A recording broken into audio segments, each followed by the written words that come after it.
көрнекті жазушысы Бердібек Соқпақбаевтың «Менің атым Қожа» шығармасы желісі бойынша қойылған сахналық көріністі ұсынамыз.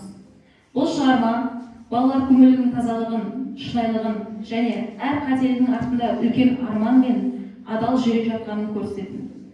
Оқушыларымыз осы қойылым арқылы Қожаның бейнесін барынша ашуға тырысты.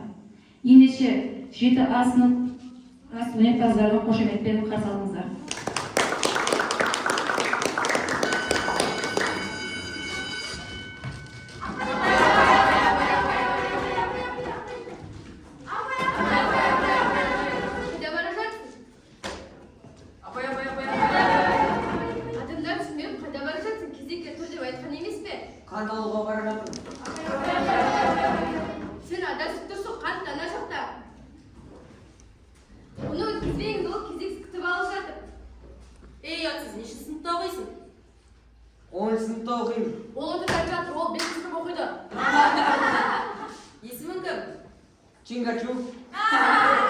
Одан ментінде, мен сенің жаңа мен жетекшім боламын. Сыныпқа жүр.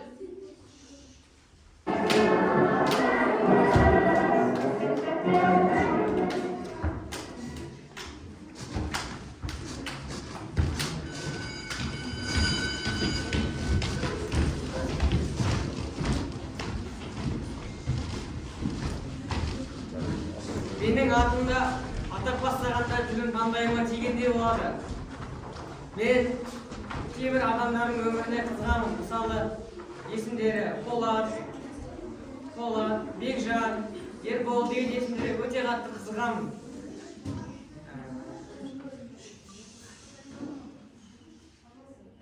Ал кейбір адамдардың есімдері өте жағымсыз болады. Мысалы, менің атым Қожа. Менің атым аса қатты жағымсыз емес. Біз сыныпта екі қожамыз. Біреуі Сүттібайұлы Қожа, ал екіншісі мен. Біз екеумізді қалай ажыратады деп ойласаңыздар. Мені өңіме қарап, тәрбиеме қарап, Қара Қожа деп атайды. Ал оны Сары Қожа деп айтайды. Ал Жантас секілді жексұрындардың Қара Қожа деген жетпей, Қара Қожа деп осылай айтайды. Осы үшін Жантас мені талай дәрежеде. Солай ма?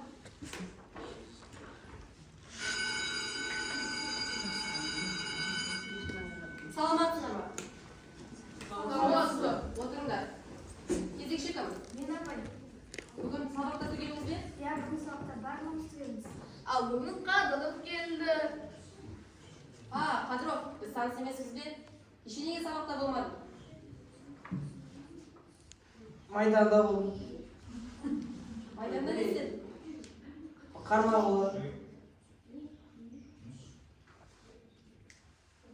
Жақсы, отыр. Апай, ол тіпті үйне де баңапты. Ай!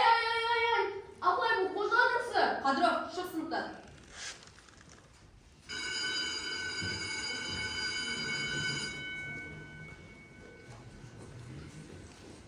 Жазат, тоқташы. Бұл не? Бұл космос кадамын көтерді. Керемет екен. Қожа, қарашы, Жантас қандай керемет кітап алып келді. Бұл космос корабль кітаптары. Солай ма, Жантас? Жүр сыртқа сөйлесіп кетейік. Мен шығам. Айтатын бірдеңең бар ма еді? Шаруам бар. Шаруам болса мен шығайын. Жазат, отыра бер. Ешқандай да шауласы жоқ. Жантас, не сана?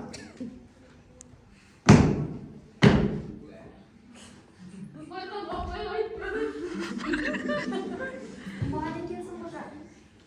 Жанар, тоқташы, Жанар.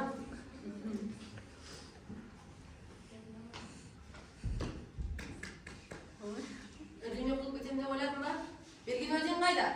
Тілің жоқ па? Бар. Онда неге үндемейсің? Мен жай ғана қызық болады ойладым. Өтірікті де байқамай айтасың. Сәлеметсіз бе? Міне, сіздің сенген балаңыз. Үндемейді. Оның әкесі татқан ғой. Сіз білесіз бе? Біз оның әкесімен қос болғанбыз. Соғыста да бірге болдық. Көз алдында ауыр жарақат алды. 10 жыл сыр бермеді оқтан. Қадыр, көрдің бе Қадыр? Әкең сенің қандай азамат болғанын? Не болды? Неге шыққын демейсің? Бұның шықпайды ғой. Кешіңізші ағай, енді қайталанбайды. Соңғы мүмкіндік береміз бе? Жарайды. Бір мүмкіндік берейін. Қандай өтші?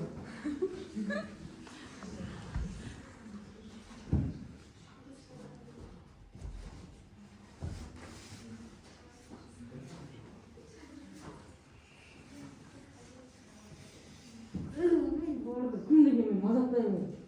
Мазақтаймын.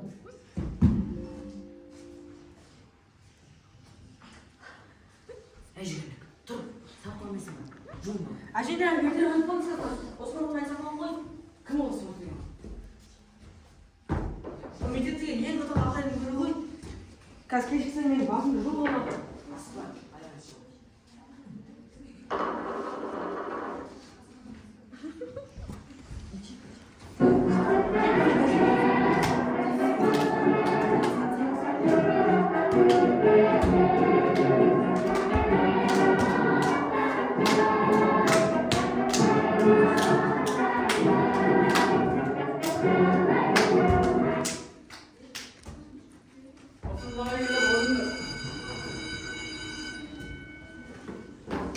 Сырымыздан алдық. Бүгін Дамапса, келсем бола ма? қалсыңдар. Қалсыңсыр. Отыра ғой. Бүгін шығарма жазамыз. Шығарманың тақырыбы менің арманым. Білем, армандарым көп. Ішіндегі негізділерін жазамыз. Алғаны бастаңдар.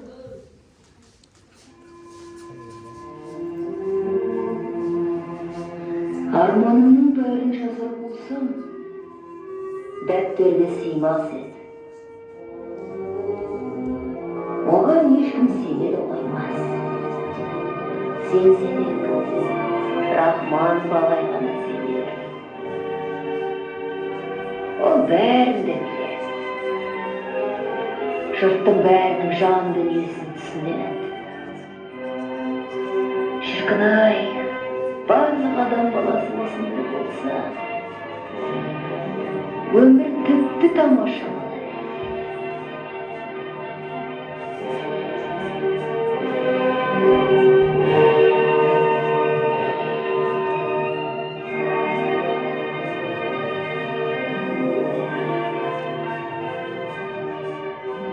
Бауырымды ақ бұлттары қаптаған биік тауларды жақсы көреді.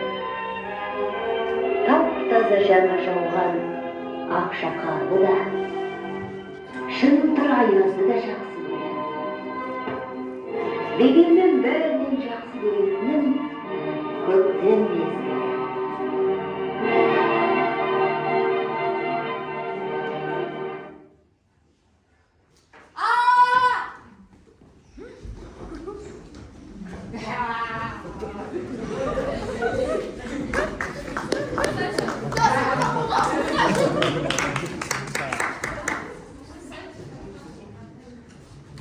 Осман саған әйелдер өзіңді.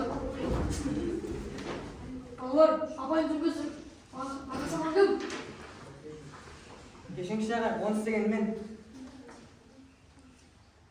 Қадыров, мүмкін сен емес шығарсың. Достарың бәрі саған күледі. Шыныңды айт. Жоқ апай, оны істеген менмін. Біреудің көлеңкесінде жүру біз үшін не? Сабақтан қашатын кім? Қожа. Сөмкеге баға салатын кім? Тағы да қожа. Тәжірибе жұмысына қатыспайтын кім? Тағы да қожа. Сұлтан-шолпан баласын алғанда қайда болдың? Сен сонда қайықта болдың қожа? Түзбеш, Орнынан тұрып сөйле. біл қалмайды, біл құмақ шеттет дегендей. Біздің сыныпты шет жүрген қожа. Қожаның бұзау екенін бүкіл ауыл біледі. Мынаған қожамен бізге оқып, көзді шұқып көрсетеді. Иә, жоқ. Жоқ. Ағай, қожа сыныптан шығып кетсінші, әйтпесе сыныптың бүкіл қожадан қорқады. Жарайды қозы, шыға ғой. Сонда мына класста бетке айтатын жасөспірім болмаған ма? Жоқ. Қожа ондай бұзық бала емес қой. Қанша жерім тәртіпті болғысы келсе де бұзықтық істеп қоя береді. Дұрыс айтасың жанар. Оны қожаны басқа мектепке ауыстырайық. Қасына басқа себеп тауып береміз. Қожа кетсін дегендер қолын көтерсін. Жарайды. Қожаны шақырыңдар.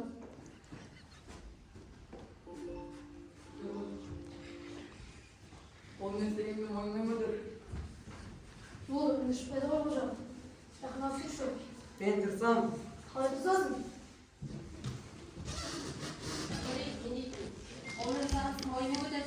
сен жай ғана бағаны секіріп шыққанын қызық көрдің.